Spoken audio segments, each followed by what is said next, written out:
People ask me all the time, how do you make a guitar with halfway decent topology in Blender? So in this video, I'm going to explain to you how you make a guitar with halfway decent topology. You guys wouldn't believe the type of shit that people come to me with.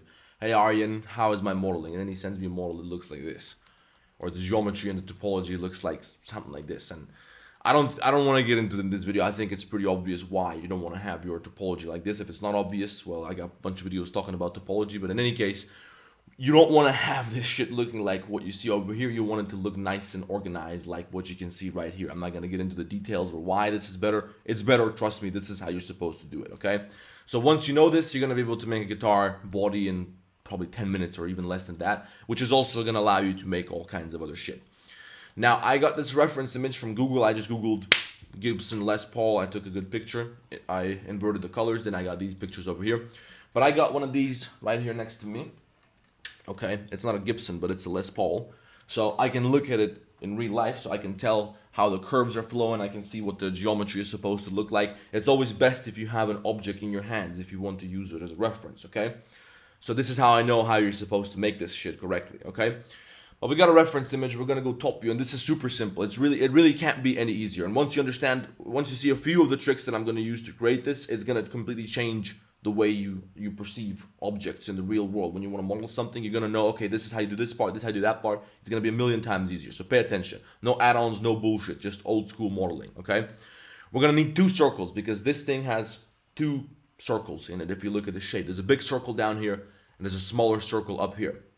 So what you have to do now, let's first make sure that this is aligned with the center of the world here on the y-axis. You can see by this little pin.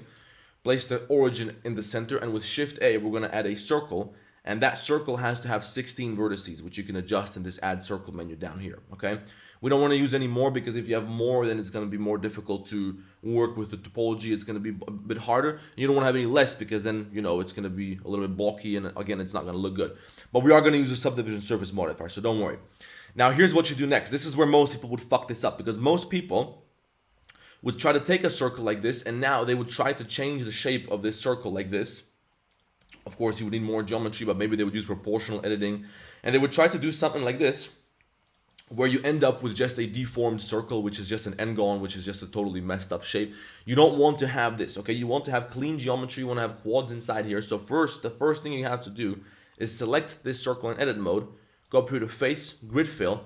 That's going to fill your circle with quads, but by default, I don't know why Blender does this. I don't know why he can't tell that I want this shit to be aligned with the world axes and all this. He's making my geometry diagonal, but we're just gonna go down here to the grid fill menu, change the offset by 1 or 2 units, okay, like this, and we're good to go. So now we got only clean quads and everything is good. This is what we're gonna use to model the guitar. Now we need 2 of these, so we're gonna place one of these down here like this. You don't have to be exact yet, just place it roughly where this circle should be. And we can take this geometry and we're going to move it out of the way a little bit like this, because now we need to make some room for the next circle up here. So with Shift D, we're going to duplicate this, rotate it by 180 degrees, place it up here somewhere, scale it down. We don't need as much geometry on this one, so maybe we can just take one of these. But for now, let's just take this edge loop and Shift Alt right click on this one so we can select both of them, and then press W, bridge edge loops. That's going to make a new connection between these two fucking edge loops, all right?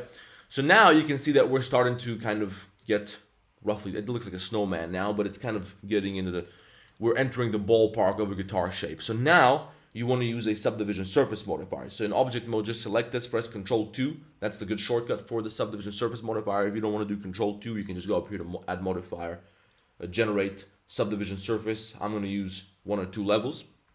As you can see, that kind of curves these sharp corners over here. And now the mesh that we have in edit mode looks quite different from the outline of this object. So now you have to pay attention because when you move these vertices, you really want to make sure that this outer or this outline conforms to the shape of the fucking reference image, right? So you don't want to align the inner vertex with the reference image. You want this line here to be aligned with the reference image.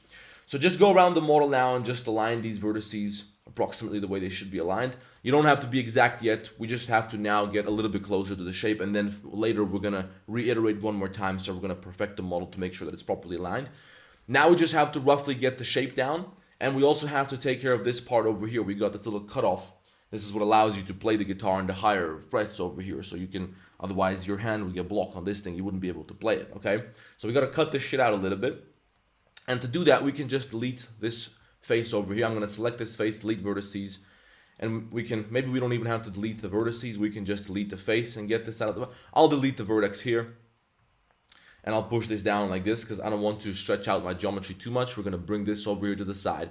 As you can see, there's nothing new that I'm showing you so far. This part is pretty simple. You just have to align the vertices with the reference image. What we're going to do next is going to be very important once we get the shape right, okay? So we're just going to work with this a little bit longer. Let's just get the shape down approximately. I'm going to delete this one because I don't want it there. Let's also delete this, and I'm just going to bring it over here like this, okay? And then we're going to take this edge, control click here. Maybe you can control click one more time just so you have a little bit more geometry so you can use it to make the right shape, okay? It'll be something like this.